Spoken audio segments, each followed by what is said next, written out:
from exploring and seeing the vast oceans on our planet. And now I'm into probably the greatest and most strenuous journey that I've ever undertaken. Partnering with my blind friend Chris and building a house. We've got a guy who's busy leading this build who can't tell a straight line from a skew line. This can't be a recipe for success, or can it? So Riaan's taking on the role of foreman. Basically, he's going to be my eyes. I just want to get stuck in and prove that a blind man can do anything that a sighted person is able to. I guess when we named this building Blind, we wanted to be honest about what we were going to do. But when you say it over and over, it gets scarier and scarier. We are going to be building blind.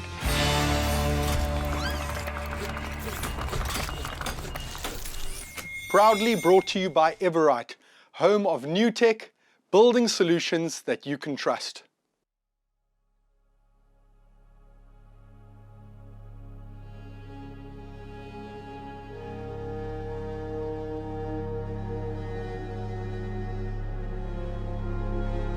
For me to make this call on the neck operation has been one that's been coming for about a year and a bit, and was a big one.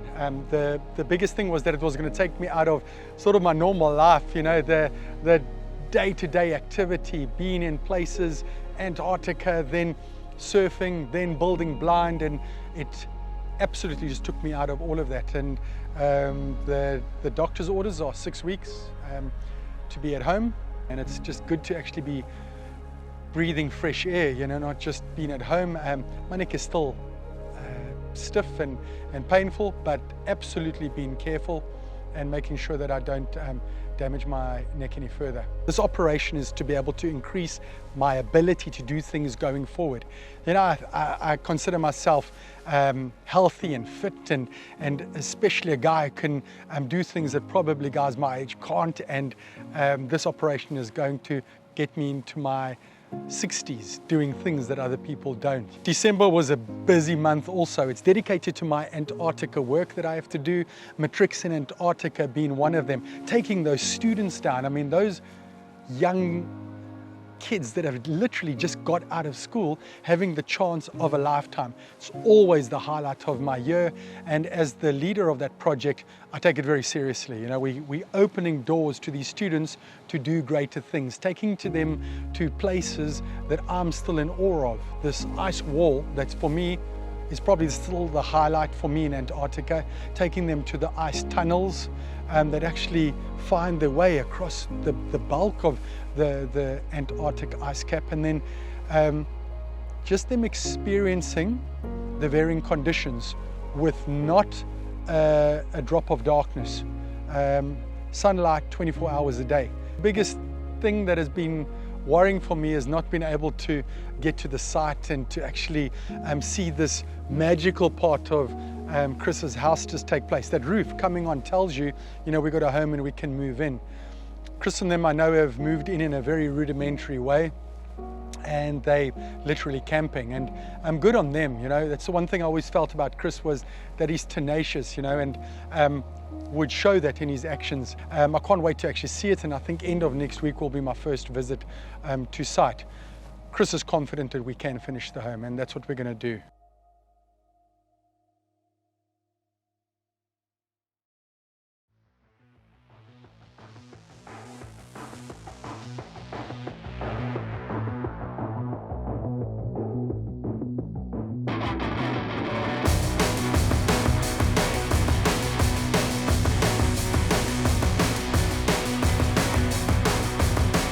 Chris, what are you going to do now? I'm going to drill a hole, or try to drill a hole. We're starting to get through this really strong concrete from Everite for our rebar to support the columns that we have to fill with concrete. Can I take it? Yeah, you can take it. Yeah, this is your drill. My drill. Oh, don't want to drill you, eh? Okay, what's going on? The bit's not screwing straight, so either the bit is bent or there's a problem with the chuck. I hope not, because that will be the second drill that we've broken from Talisman Tool Hire. 2 already? Yeah, the other one was a core driller, and we stripped the diamond edging off of the bit. So I guess, is it because we're giving it to a blind guy? What's going on? No, I wasn't even working with it, so it wasn't me. Yeah, we had some visitors from Swartland. One guy works for Kenzo, the Kenzo division, which is the aluminium windows and doors. There were windows that were listed that didn't belong here, and there were windows that were not listed that we needed. So those windows are going to be sent in the next couple of days. The holes are all in place, the seam is in place, so they just literally need to be plugged in. And finally, he looked at our sliding doors. There was one little strip that we put in upside down, so the guy's going to come and just flip them around, and that'll make our doors close a little bit neater and tighter. And then there was another fellow with him, which is from their division, which does the ceiling boards, which is Summit XPS. And he came to talk to Opa, the Opa Uam, the old guy that's going to be installing the ceilings, and just make sure he understood what has to happen, how he glues, how he screws, how he nails, what he does to put the clips in. Okay, You can so it's feel like a it. tongue and groove. Yeah, it's a tongue and groove So system. they trim this off. Yeah, so no, they can actually leave that on top. And Because then that gets hidden behind the corners. that's correct. Right. So every 300 apart or 200 apart, they can actually just use a screw with a washer. That gets tightened into your ceiling. So the washer will actually go in. Yeah, no, the washer will actually just stay on top, so that it actually helps keep the board there, so your screw doesn't go all the way through. So then you're actually going to put blodges of glue every 300 apart, where your battens are going to be. The join is. Yeah, no. It's actually going to be on top, where it's going to join on your battens. Oh, right. So glue it onto the back. 100% correct, Okay. yes. So that's a clip. So there's a small section of the board that you break out. So then what actually happens, you take the clip, it presses into your board. Just going to press it in quickly. Okay. So it's got a small hole there at the top there. So this, make sure it sits on top of the next board. 100% correct. So that actually screws into your batten. Aha. So they put this into the board, then they screw this in. 100% correct. Then put the next one in. Yeah, 100%, That's yes. interesting. It's always interesting for me to meet people, because just based on where their voice comes from, I already know what type of handshake I'm going to get. So if a guy sounds like a big, tall guy with a raspy voice, I know that I'm going to get Boerewors fingers wrapped around my hand and it's going to be crushed to life. But then when Quentin came along, he had a small voice, a little bit lighter. And when he shook my hand, it was a small guy. So it's interesting to see how you pinpoint where the guy's going to be based on where his voice comes from, the style of voice he's got, and the deepness, things like that.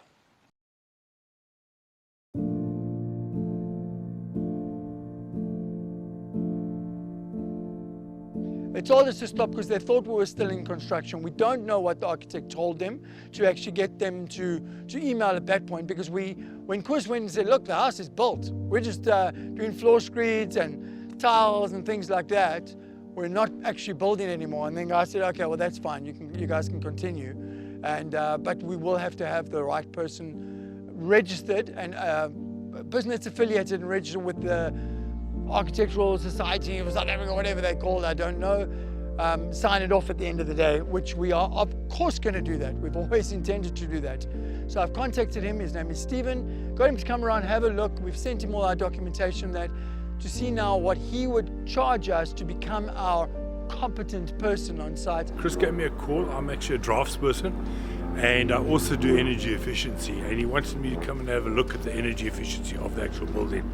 I see it is a specialist build. It isn't normal brick or block, and also just to check out the windows and the openings, things like that. So I'm going to have a look around and give him my opinion, give him my what I think on the whole situation. As far as the architect goes, all these people are just listing all problems and issues that they've had in the past. I was of course suckered by, I got the marketing whammy. It's the truth. It's the truth. I'm tired of being nice. I don't have to protect him.